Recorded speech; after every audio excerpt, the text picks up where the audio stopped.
Whether it's the regular season or the off-season, we have you covered as we give you the best Tennessee Titans and NFL news and insight that a fan could ask for. You're watching the Titan Upload Network.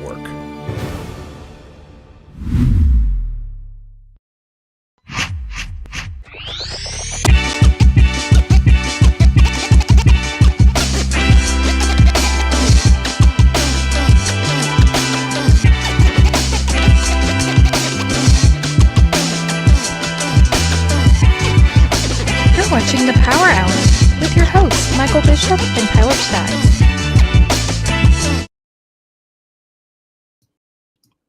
The Power Hour is on the air, live streaming on YouTube, Facebook, X, and Twitch. I'm your host, Michael Bishop, and as always, thank you for joining us on this fine Monday evening. Understandably, we've got a lot to talk about, and we'll get Tyler in shortly. He's running a little bit behind, but as is with dad life, you definitely got things that are going to come up and you just handle them as they come. But we'll get him in momentarily. But of course, as always, thank you for joining us tonight once again. We got a great show planned for you. And of course, we can't do it without the support of you, the viewers. So as always, shout out to you guys and a round of applause. I send you all my love that I can.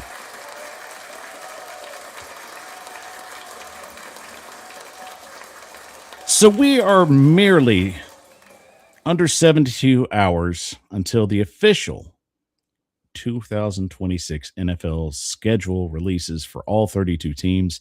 It is going to be hectic, to say the least, but we have had some leaks here and there. Obviously, the first Sunday night game of the year, Cowboys and Giants. I can't say I'm not surprised. It's always a draw. You know, the Cowboys, whether you love them, hate them, it is what it is. You know, they're genuinely a team that's going to get views. The NFL is going to make sure they're front and center, and it's just the way it goes in the NFL. I mean, the Cowboys generally have a lot of primetime games. Not surprised in any bit, but it is what it is. And I think we had another drop that came out maybe about 35 minutes ago. So if you're looking forward to the Buffalo Bills' new stadium opening up in September, Highmark Stadium is going to be looking fantastic when they get that open. And I guarantee you they've already got the big date set. Thursday night, the first Thursday night football game on Prime is going to be the matchup when they host the Detroit Lions, which I think that's a phenomenal get right there. So I honestly thought maybe a Sunday night matchup. I thought it was really going to be just one of those premieres where they want to get the stadium up front and center, but they kick it out a week, and that's fine. Still a solid matchup in my opinion, but I digress. But we definitely have a lot of games to talk about, and especially I think it's some of the games that are going to be the top tier watchable games, especially in 2026 coming up.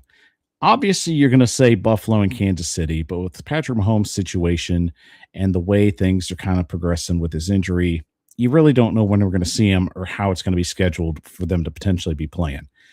I think the NFL is going to basically kind of set it up to where they're going to have it ready, maybe a little bit down the road. Potentially, I'd say late November, they're going to try and push for that. It makes sense. I don't think you want to put one of your premier games early in the season and not have any kind of 100% lock on what Patrick Mahomes is going to be doing by then. So obviously you want to make sure that, you know, one of your premier quarterbacks is going to be available for the game. So with that being said, let's go ahead and break down some of these matchups that I think is going to be interesting on the kickoff. And here's the kick.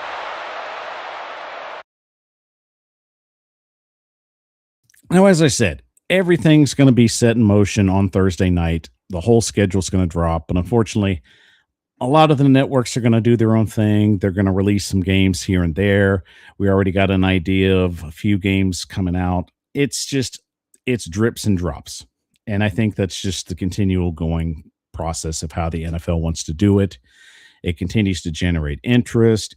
There's a scenario of how everything plays out. So it's understandable. You know that they want to make sure that there's interest all the way up till the finish line. So obviously brought up the Bills and the Kansas City Chiefs, which I think It's always a great matchup. Josh Allen, Patrick Mahomes, solid quarterbacks. That's the marquee matchup that you definitely want to set up going forward. But however, with the injury to Patrick Mahomes, as I said, you kind of have to look down the road to potentially some really great games in 2026. And obviously, you look at the teams that played last year, and I think you go front and center with the Los Angeles Rams and the Seattle Seahawks. Each time they matched up, it was a phenomenal game. The regular season matchup back in November, I think, was really one of the best NFL games of the regular season. And there was just so much drama. There was so much intensity. These teams really just went at each other. And the narrative just sold. It's the kind of thing the NFL drools over. It's the excitement. It's the just camaraderie of it. And you just genuinely get the idea that is the game that you want to watch. And that's the way it needs to be. These are the matchups that you want to get the excitement of the general public. And the way that these games played out last year, I can't think of any team that's literally going to be front and center. So, consistently going forward, I think that whether they're playing at home at Seattle or whether they're playing at Los Angeles, either game's going to be great. I think a lot of people think that the Seattle matchup is definitely going to be the more intriguing prospect with the Rams being the road team. So obviously that's a good setup as well. I think the 12 man's a phenomenal fan base, and you definitely get the energy there. And it's really not a knock on LA. I mean, it's a fantastic stadium, but it's like, you want to go where the energy's high. And Seattle is just second to none.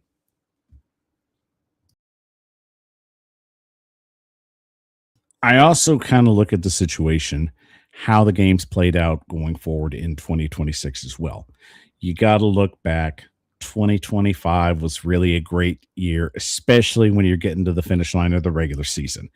I understand, especially you look at the playoff matchups, and that's where you want to glean your success going into 2026. So, with that being said, I got to bring in my co host and best friend and partner in crime, Tyler Staggs. Tyler, happy Monday to you. We got started a little bit early without you, but we got you in just in time.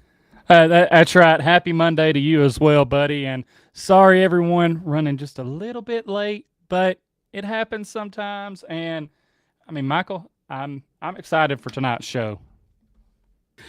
Likewise, man. I mean, we've already delved into a couple of matchups that I think are going to be intriguing heading into 2026. Obviously, Buffalo, Kansas City is going to be one of the big draws.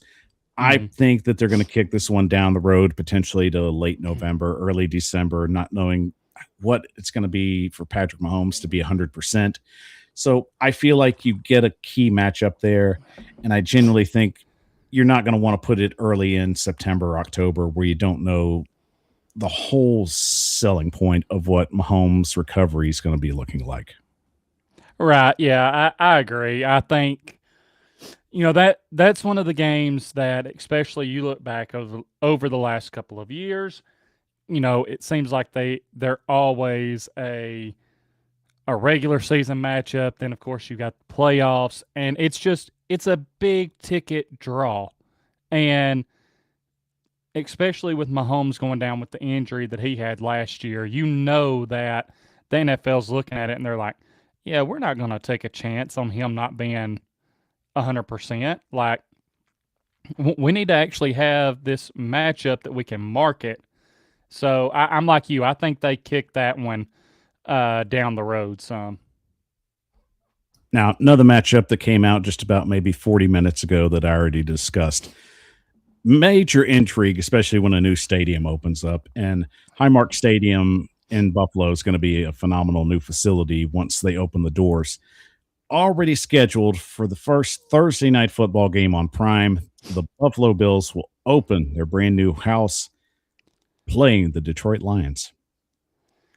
I mean, good matchup.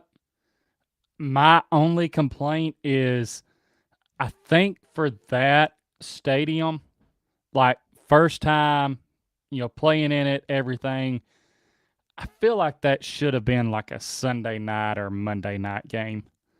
Like, yeah, you're still putting it on a primetime game with the Thursday night, but and especially with the matchup, Lions, Bills, like I just feel like you have all of the ingredients there for like a Sunday night or Monday night football game. Whereas Thursday night, it's kind of, at least in my opinion, it's kind of looked at as the afterthought. Understandable. And I mean, in retrospect, I felt that, a week one matchup against New England would be a really good selling point for the stadium. It builds intrigue, but it's understandable why they go with the Detroit Lions and why they go a week ahead. I think it just kind of gives time for the dust to settle after week one, especially you're going to have a game in Australia, a game on Wednesday. So it kind of just takes away from that, I think, with the week one pageantry. Other than that, I think I don't have a problem with the addition. I think it's better maybe to kick that one down the road. There's a lot of things moving forward. So I would definitely be amiss if I didn't mention this rivalry. And it's one of the greatest rivalries in the NFL. And it lived up to the hype in 2025. And I have no doubt that it could potentially do the same in 2026. Tyler, the Bears and the Packers has got to be must see TV in 2026. Oh, it for sure does. I mean, and that's I will say that's one thing that I'm kind of glad to start seeing again because for the longest time there, the Packers just had the Bears number. Like, Rodgers, especially when he was there, he liked playing the Bears, and it's good to see, like, I guess this rivalry start evening back out more. And Yeah. Ben Johnson, LaFleur going against each other. Who can come up with the better scheme, this and that. Like, I enjoy seeing this be more competitive now, and like you said, it's just a great divisional matchup. And speaking of divisional matchups, and I mean, I think some of the best games, I'm not going to be biased or anything. Divisional matchups are always intriguing. There's excitement, the history, the brutality even of it. I mean, let's take this one, for example. The Pittsburgh Steelers and the Baltimore Ravens are going in with new head coaches, both for the first time in almost 2 decades. So the storyline there is massive on proportions. Yeah, that's and that's just insane to think about that these two teams are facing off with new head coaches for like I honestly can't remember the last time that happened for these two teams. And just because I mean when a coach gets there, they're usually there for a while. And then you factor in the intensity of an AFC North game. Like, yeah, that one is just another one that even if you don't exactly know what these teams are going to be with the new head coaches, just the fact that it's an AFC North game and the physicality that those games have, it makes it a prime like must see game. Another prime example of what I think would be an intriguing matchup, but they'll definitely have to maybe kick this one down the road because once again, it kind of falls in a situation where Patrick Mahomes is going to be front and center, but you want him to be front and center. So, especially going through with this injury situation, the Seahawks and the Kansas City Chiefs playing at Lumen Field, I think will be a phenomenal game. But give me December football, Tyler. I think that would be a prime slot for that game.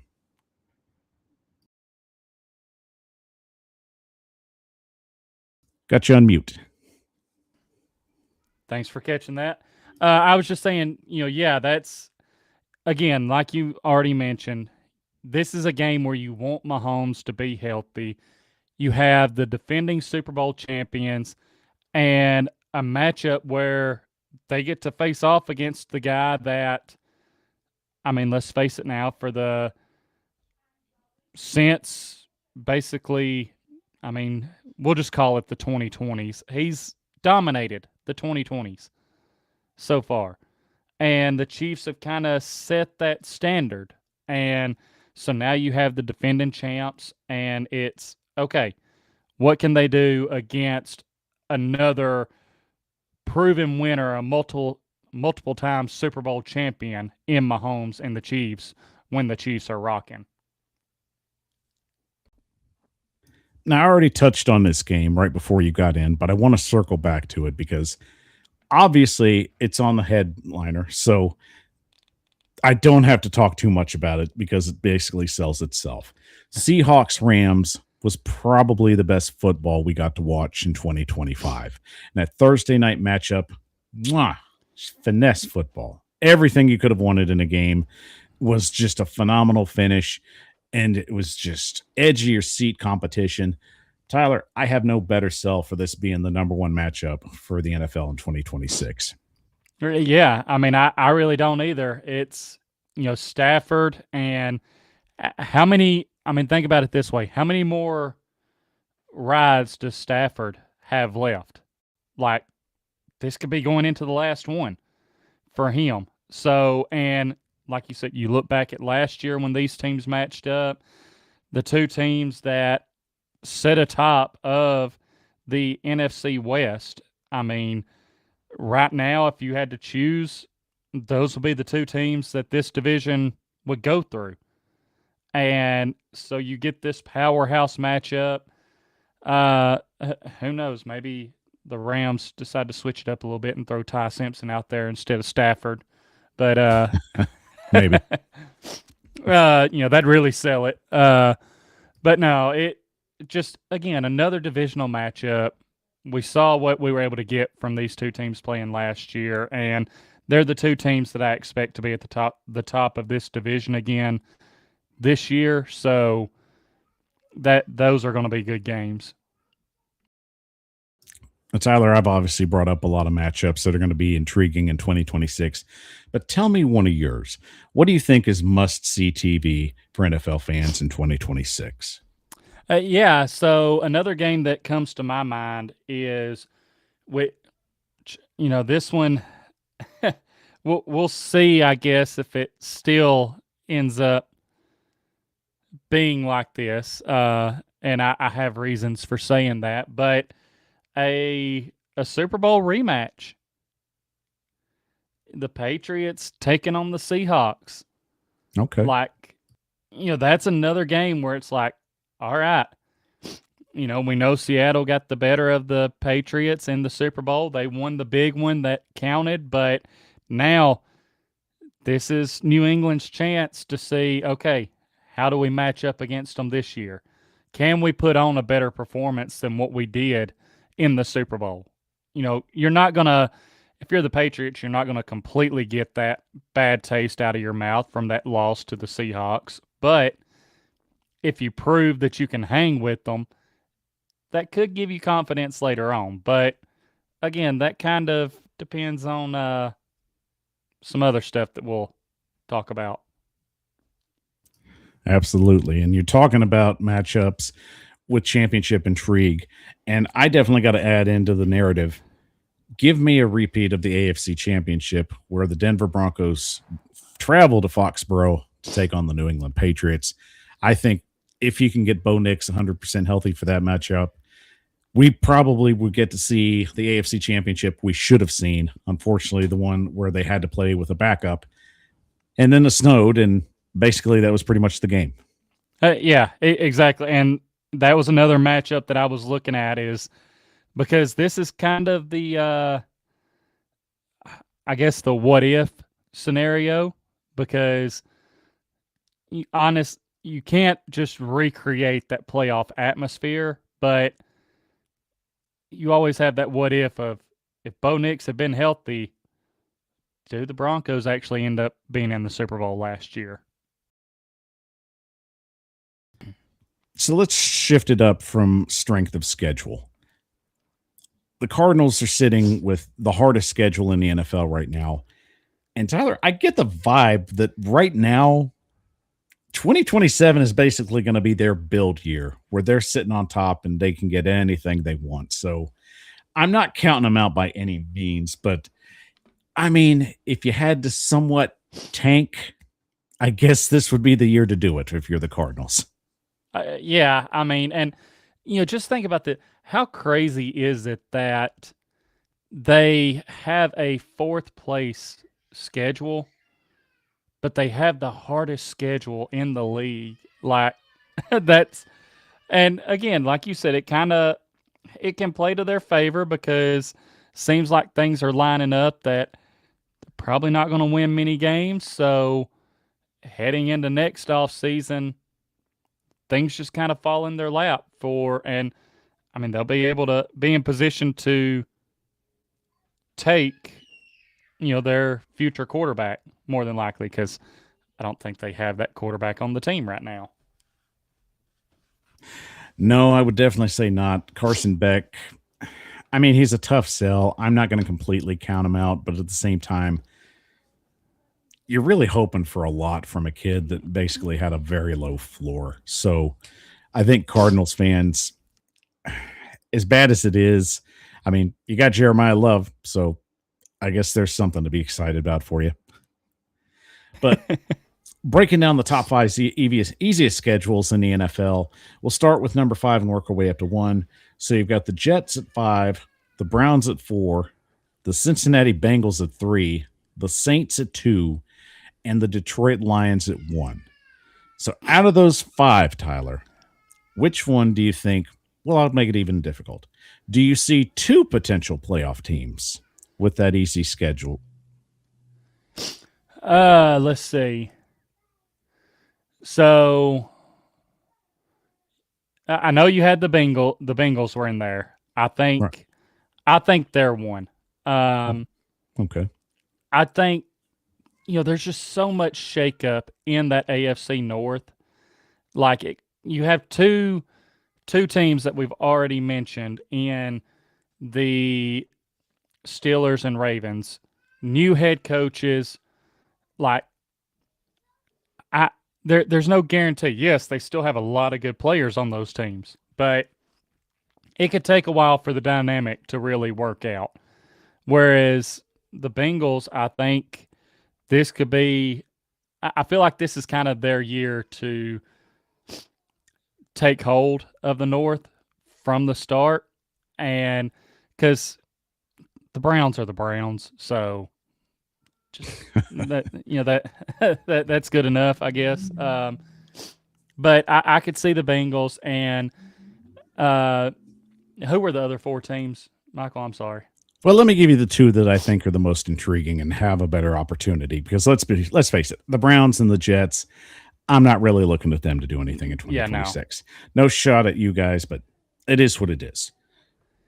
However, though, you got the Detroit Lions that missed last year, and you got the New Orleans Saints that loaded up in the draft, and I really like their draft. And I really think Tyler Shout's going to have a serious glow up in 2026.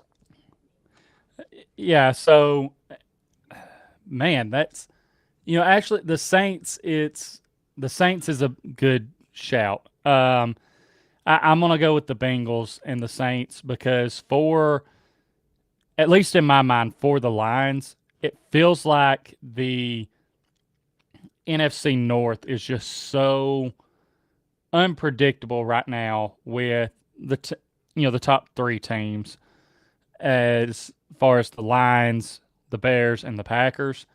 But for that NFC South, I mean, the Panthers won the South last year, and they had a losing record, didn't they? So that's NFC South is wide open, and I think the Saints are a good shout there to potentially be a team that can make a playoff run.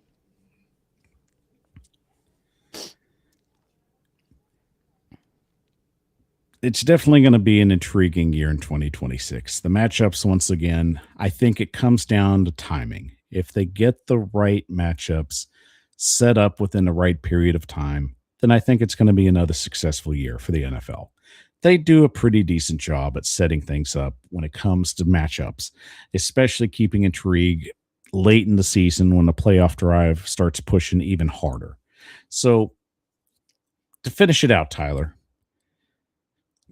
we've already talked about the teams that have had the easiest schedule.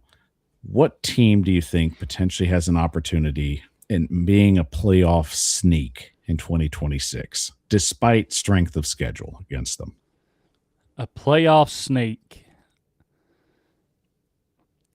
Screw it. I'm going with the homer pick. The Titans. They're I'm at they're it. going to sneak in.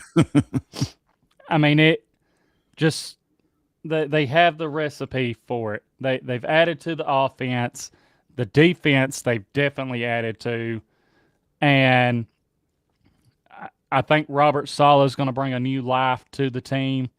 So, not going to say that they're Super Bowl champions, Super Bowl bound, anything like that, but sneaking into the playoffs, yeah, I could see it.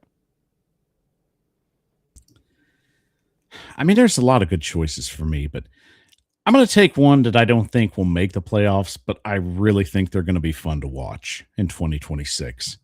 Give me the Raiders. I love their offseason. I love their draft. I really feel like they've made a really solid push to go in the right direction. Clint Kubiak, we know, is an amazing offensive coordinator. Can he make the transition to head coach? That's yet to be seen. But you got to like what they've did. I mean, the Raiders could actually be one of those teams that really just could put some people in their places and have a lot of close games, especially being a pesky little fly team, like for a lot of playoff teams that are going to probably play some close ones.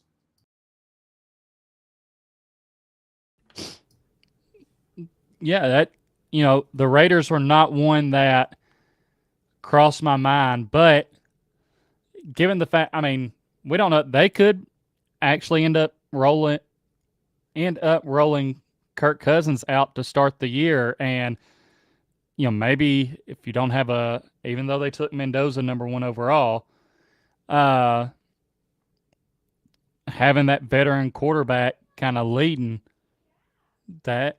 They could be a sneaky team. You got to look out for the sneaky teams because those are definitely the ones that are going to be the fly in the ointment for a lot of other teams in 2026. And the Raiders definitely look pretty good in that situation. All right, guys, let's take a quick 30-second break. And when we come back, the Vrabel Russini situation has been intriguing, annoying, and definitely been one of those things we don't want to talk about. But unfortunately, in the last week, it's definitely put itself front and center in the NFL world. And what we know and what we don't know, potentially that might come out maybe later on down the road. We'll take a break real quick, and we'll be right back after this.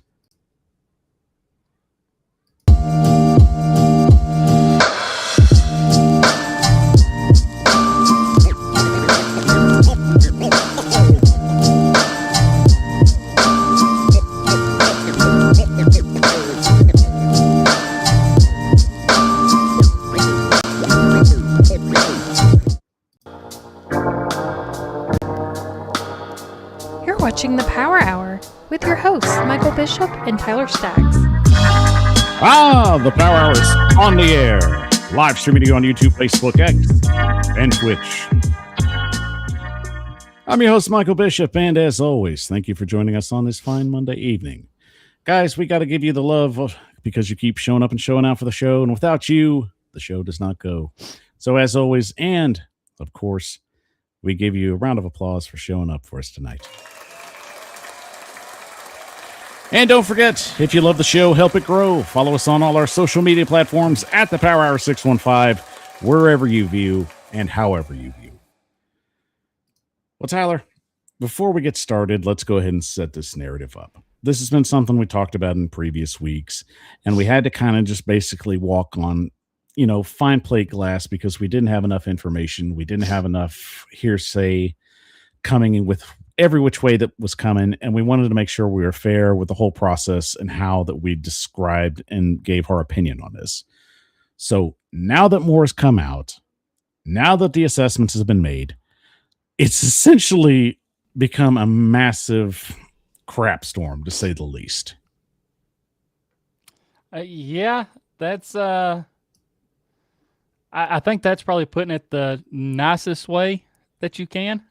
I mean, it's just when you think that it's potentially going to start dying down and be the end of it, something new comes out, and it's like, well, that adds another wrinkle here, and it's insane. The whole thing's been insane. This isn't something that we want to talk about during the off season because football needs to be front and center. And unfortunately, things like this to come up, it basically just becomes a massive distraction. And everybody has an opinion, which way or the other.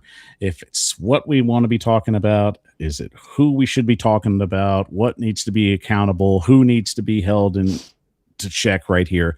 I mean, there's so many topics, but that's why we've set aside tonight to finally just lay everything out on the table, give our fair assessment, and basically show what we know and what we think might potentially be heading down the road. So let's not waste any time and jump into segment number 2.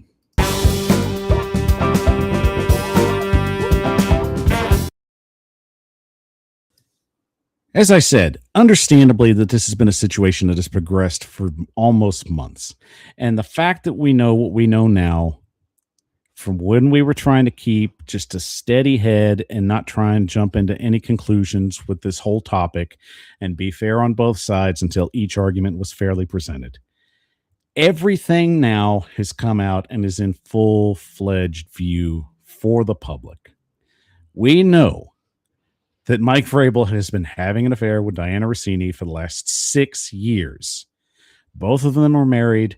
Both of them were basically going around out in public, and everyone inside some organizations and from some insiders knew what was going on.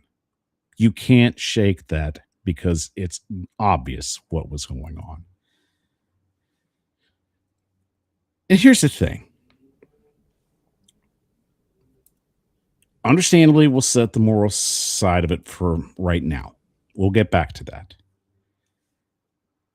Let's start with the leadership aspect of it. Mike Vrabel, for basically since 2019, has been known as a leader of men, has been the kind of coach that guys just cling on to. He has that personality and just that gruffness where some players just gravitate towards, and that's understandable. I can't tell you how many times I've had a coach in my life that comes within that kind of just mindset, and it motivates you more. That's what Mike Vrabel is. But then you get to start scratching the surface and you see what he's been like behind closed doors. And the thing was, it wasn't even behind closed doors at this point. So now you basically have a man that is front and center, the face of an NFL franchise, a leader of it as well. And now the whole thing is starting to just look just sleazy in every way it could look. To me, Tyler, from that point there, give me your assessment, because this is basically just us talking through the entire process of what we know and how we know things are going to play out and what might play out. So give me what we know. Yeah, I mean, and just to kind of keep harping on what you were saying there, as far as like him being like the leader, a guy that players just kind of flocked to and were followed.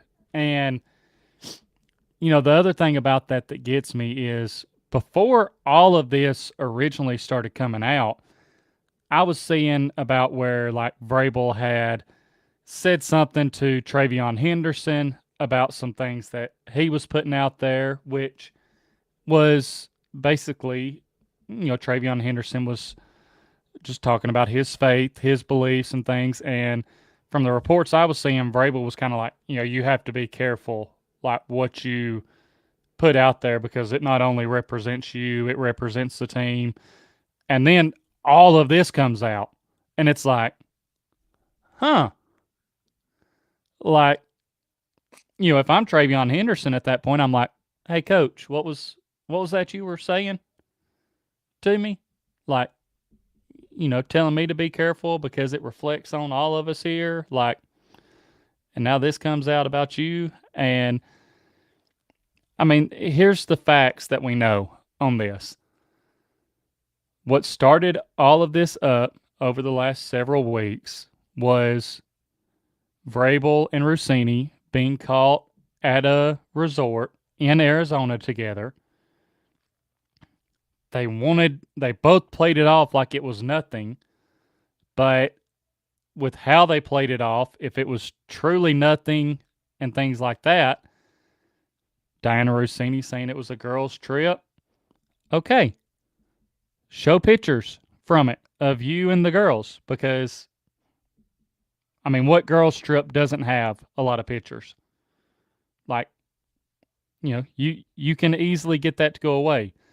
Then from Vrabel saying that it was laughable and this or that to, I've had some tough discussions with family, friends, and then having to step away the third day of the draft for counseling.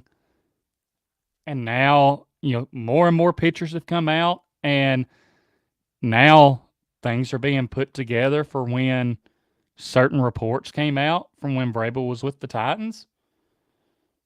Like around the time of the Julio Jones deal, the A.J. Brown trade, different things like that. And it's just, things start adding up, and it's like, man, really? And that's what infuriates me the most about this.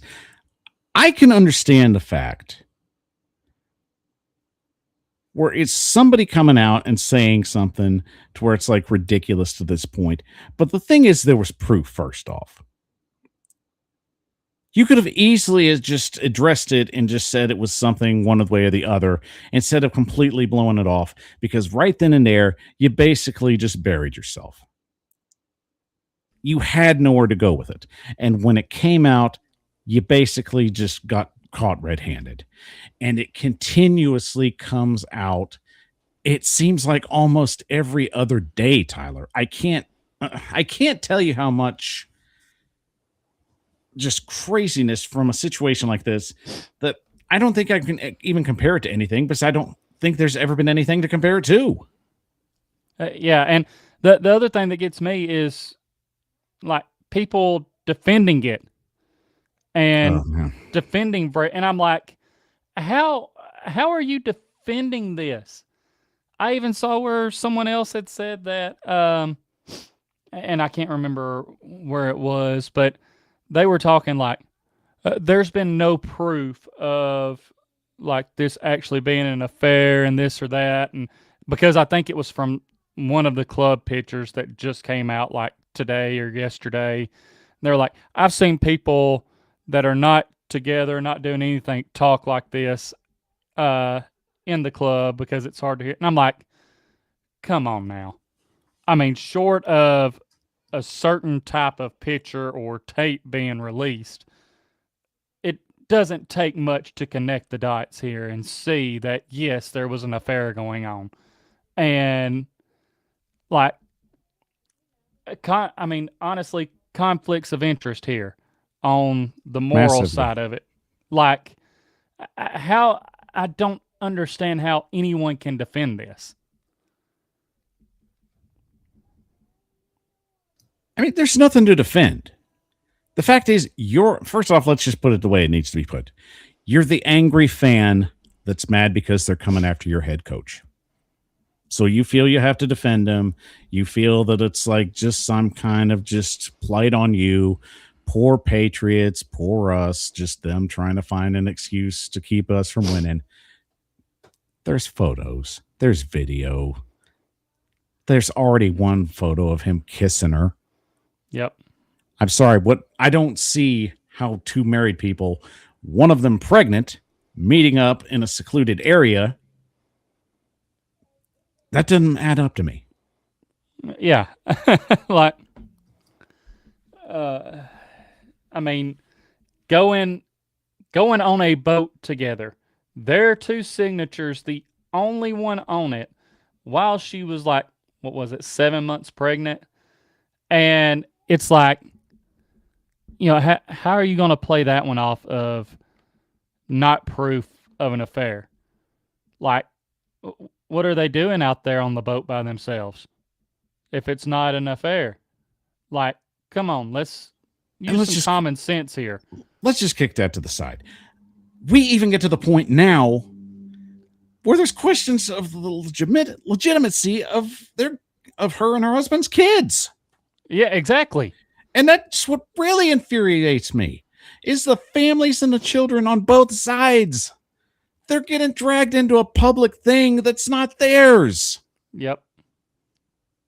They didn't ask for this. I'm embarrassed for both sides. Mm-hmm. I mean, imagine being Vrabel's kids and seeing your dad in a whole new light of what he just did to your mom for all these years. And on the same side of Russini, her husband basically has to question just the entire point of their marriage. And of course, a photo comes out that apparently they're trying to work things out. And that's fine if they are. Right. I'm not trying to tell them what to do. If that's what they want, so be it. You be happy with what you want to do. I'm not trying to stop you from that. But I feel for the guy. Yeah. Because here's the thing. He's at this point, and I'm right there with you. To each their own. If he's wanting to try and work it out with her, okay. If he thinks that's something that they can work past, no qualms here from me. I'm not going to judge him for that. But other people on the internet, they're not as understanding when they see that your wife has been having an affair with Mike Vrabel for the last 6 years, and then you're still just hanging around with her. They're going to say some things about you that, hey, it's, I guess to each their own, but I hate it for him because he's in a bad situation there.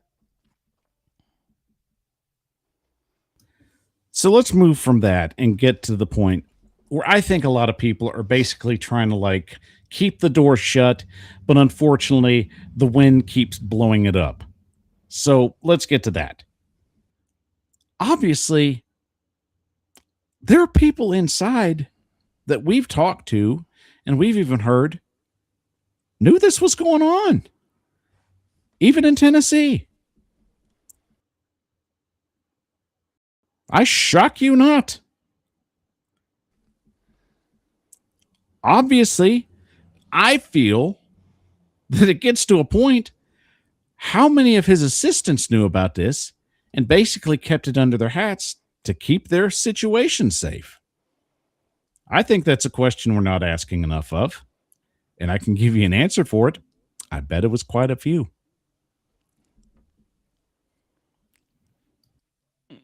Yep. And you're going to tell me, oh, Mike, you're going down a rabbit hole. Oh, this is crazy. You're getting to somewhere where it doesn't make sense. You're trying to make something out. Let's get real, guys. This isn't something that you can just brush under the rug with somebody of this high profile, especially with someone in the media that is also high profiled at this point. And we have it on good authority from people that we've actually had discussions with. But yeah, this is very much something that a lot of people inside the building knew about. And it's slowly creeping out, and you're hearing it first, and I guarantee you more is going to continue to come. Because some people, especially, let me put it to you this way, Diana Russini lost her job. And she can go anywhere, in any time, in any place, and spill tea if she wants to. She's got nothing to lose at this point.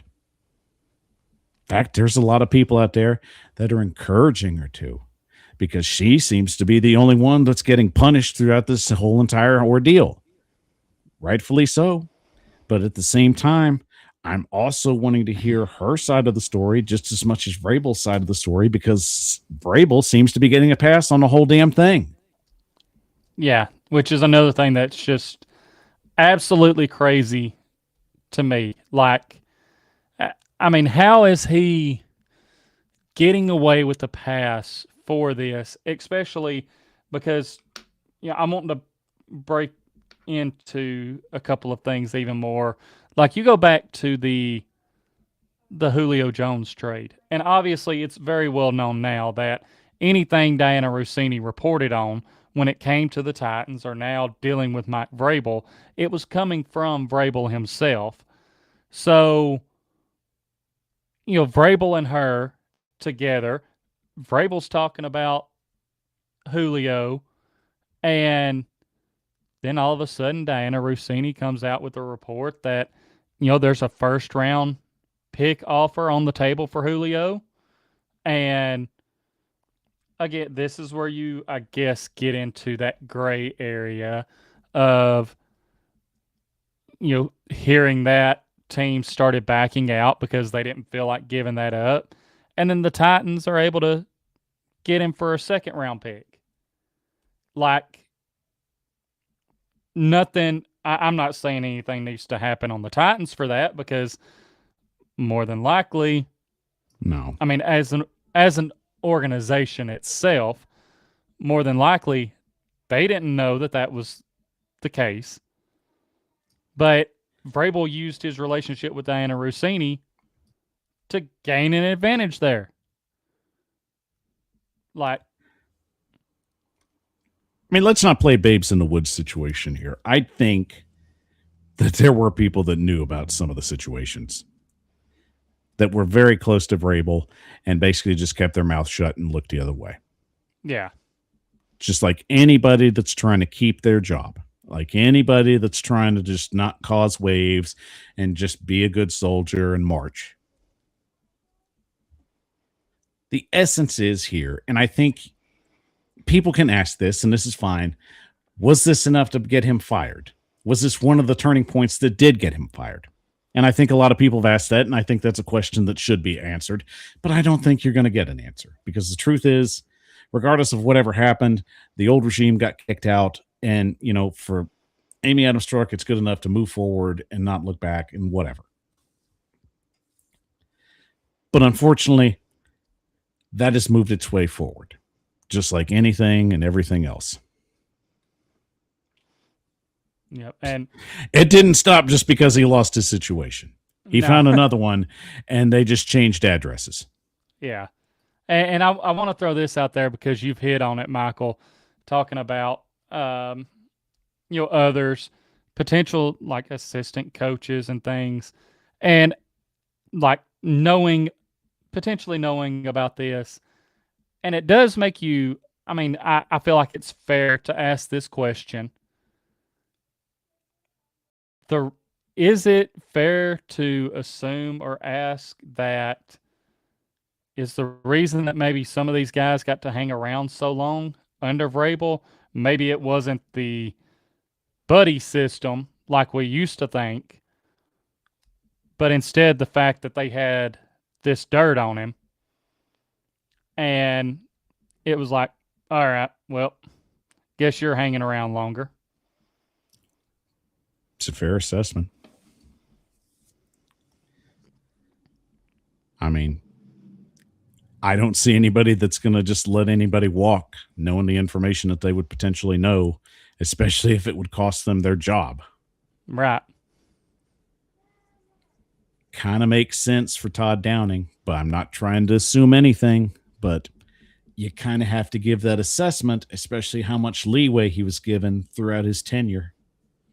Exactly. Was it that I just like his offensive system and it'll get going, or I just don't want him to get out because, yeah, he knows too much? Yeah.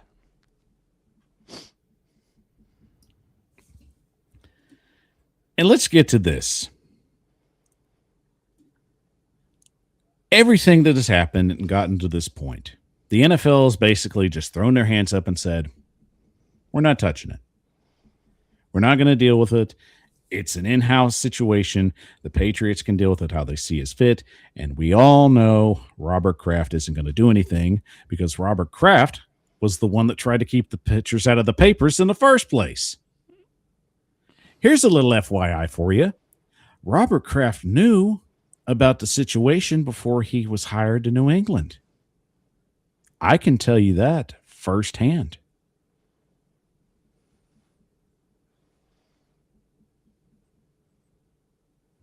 So right now, the Patriots are basically just saying, well, Mike's going to get counseling. He's going to work on himself and his family, which I'm not denying he's not. I think with this, you have to basically take some time and start making amends for your mistakes. And these are some pretty damn big mistakes. However, we still don't know what's out there. And like a lot of things, when a storm hits, it kind of comes in waves. And I feel like this is a situation where we have yet to be hit with a bigger wave. We've been hit with some decent sized ones, but I don't think the biggest one's hit yet.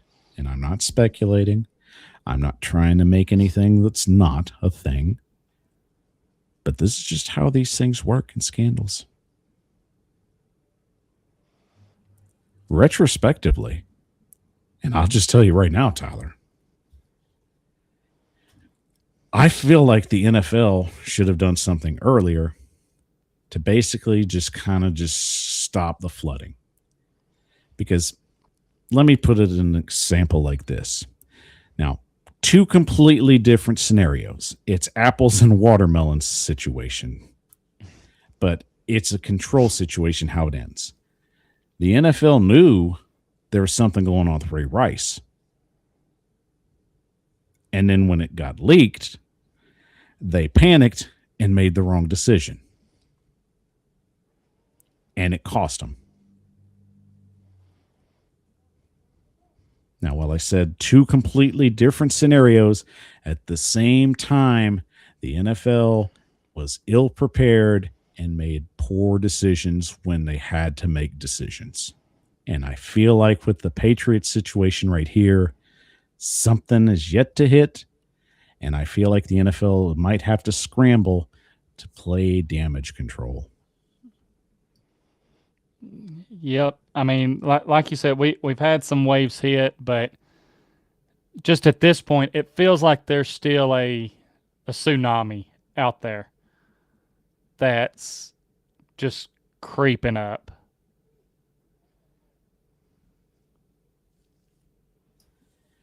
And we'll finish with this. We feel for these families. We do. These are the results of two selfish individuals that took into account their own wants and desires over everything else. And now they've reaped the whirlwind because of it. But I'm going to give this narrative to Patriot fans to think about very clearly when you head into 2026. And if Mike Vrabel's still your head coach, what are you going to do if the situation becomes too big and the team's 1-6 or 2-5 or even worse? Are you going to defend him then? Is it just he's working things out? Are you going to have patience for him right there? Think about that.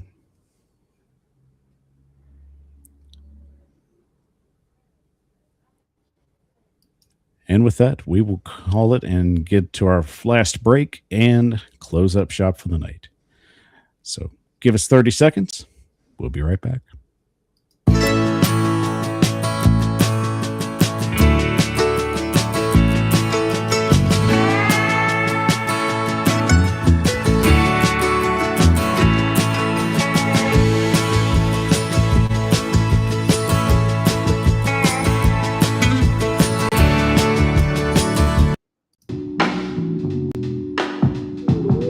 Watching the Power Hour with your hosts, Michael Bishop and Tyler Staggs. The Power Hour is on the air. Live streaming on YouTube, Facebook, X, and I'm your host, Michael Bishop. And as always, thank you for joining us on this fine Monday evening.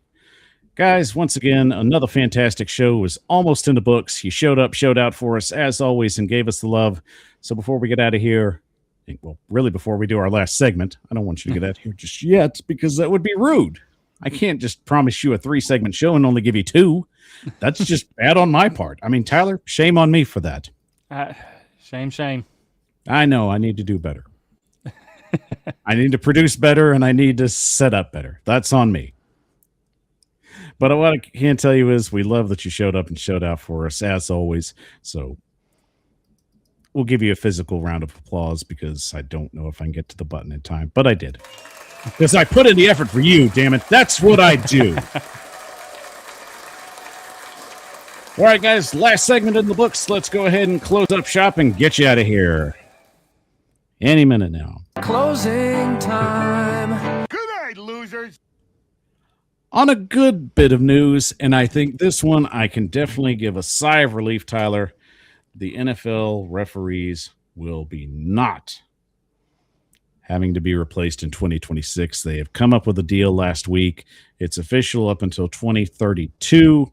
So we will have no reminiscent ideas or flashbacks of what occurred in 2013.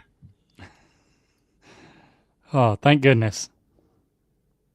I'm telling you, this was one of those things you sweat bullets and you're like, you really wanted it to play out because I can't tell you you had people on the timeline like going through and showing all the old official replacement refs that went through maybe 5 weeks of football, and that was just so bad. Yeah.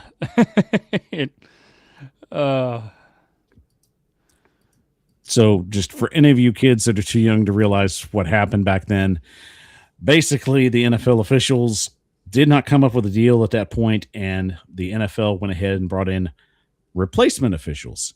And between let's just say preseason, I'll even add preseason into because I don't think I can't. God, it was terrible. It was just so terrible. Like, it's to the point where even the most basic of principles in any type of just call that you would have to make as an official, you think these guys would know the basics? They wouldn't even know what a first down was or even a touchdown was for some matters. We had 2 games basically get botched on field goals in the same day. I know you remember that Baltimore New England game. Belichick remembered that game. Right. And of course, you can't forget to not add the infamous Fail Mary, where the Seahawks and the Packers played. That was embarrassing. Oh, my God. Biblical proportions. So you may hate them. You may not like this product that's out there, but I can assure you, I will take what we have now if it meant going back to what that was back in the day. You don't want that. I can promise you, you don't want that. I swear, I would not do you wrong like that. It is not worth your time. Just, we're grateful and happy that this deal played out up until 2032. So at least for now, the officials have a contract locked in. Hopefully down the road, they'll make them full-time employees, which is what they need to do. Come on, Roger Goodell. Agreed. What do I know? But in regard to that, thank you for joining us tonight on the Power Hour. Once again, you guys have been phenomenal. One more round of applause before we get out of here.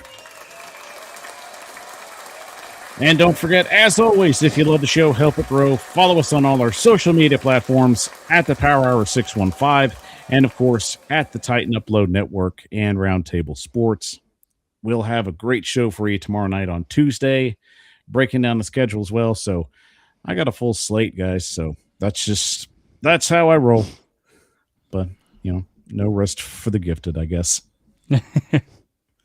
Well, Tyler, before we get out of here, definitely want to give you the last word before we go. So, last thought of the show. Yeah, last thought of the show. I'm going to say for the last thought of the show, let's keep it schedule related.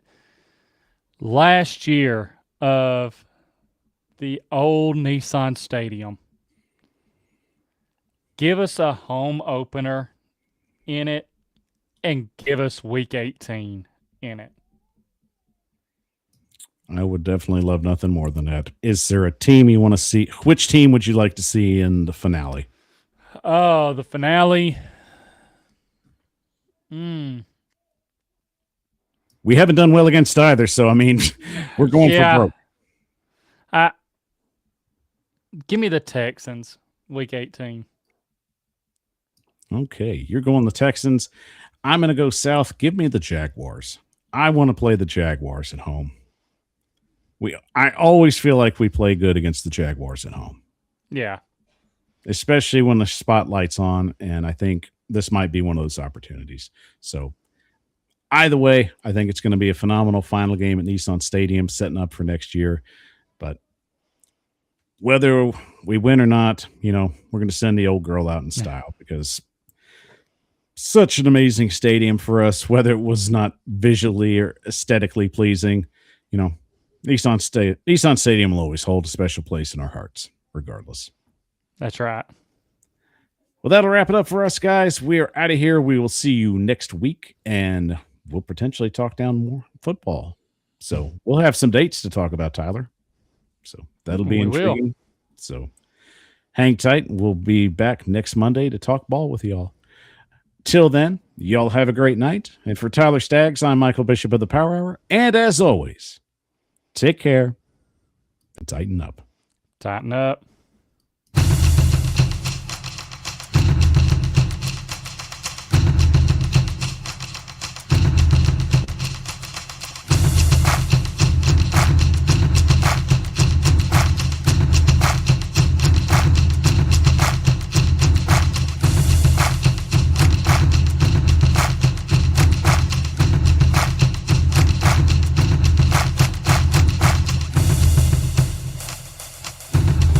You're watching the Titan Upload Network.